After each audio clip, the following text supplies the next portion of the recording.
بص، انا شفت مشكلة اوعى تعملها وانت في اولى ثانوي، اوعى تعملها وانت لسه في اولى ثانوي. في كتير بيقول انا باخد دروس طول ايام الاسبوع، سبت حد اتنين تلات اربع خميس، ويوم الجمعة بيكون في امتحانات. دي مشكلة اوعى تحط نفسك فيها. طيب انت بتاخد دروس سبت حد اتنين تلات اربع خميس ويوم الجمعة امتحانات، طيب انت هتذاكر امتى؟ دي مشكلة ما تحطش نفسك فيها وانت لسه في اولى ثانوي. اوعى تزنق نفسك وانت في اولى ثانوي. ودي مشكلة برضو لانك انت بتاخد دروس في كل المواد، وانا ياما قلت بلاش تاخد دروس في كل المواد. الاقي واحد بيقول انا باخد 7 دروس، والاقي واحد تاني بيقول انا باخد 8 دروس. ايه الكميات اللي انت بتعملها دي؟ مش لازم تاخد دروس في كل المواد.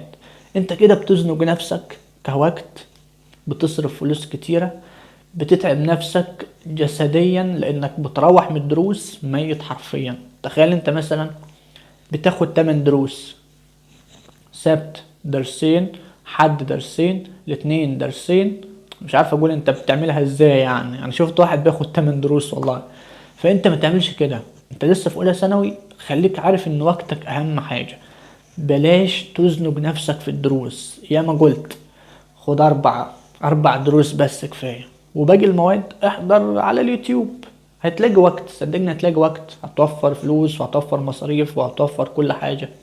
لان انت حرفيا هتروح من المدرسة هتطلع من المدرسة يعني اخرك هتاخد درسين 3، هتروح ترمي الكتب وكل حاجة وتنام لتاني يوم، هكذا وتالت يوم ورابع يوم وخامس. مش هينفع كده.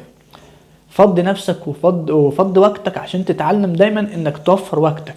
لما تدخل تانية سنة وكده تكون عارف ايه اللي المفروض تاخد في درس وايه اللي المفروض ما تاخدش في درس. ولما تدخل تالتة ما تعملش زي ناس بتاخد درسين وتلاتة في المادة الواحدة. ليه؟ لانك متعود. لا، عايزك تتعود انك تذاكر وحدك.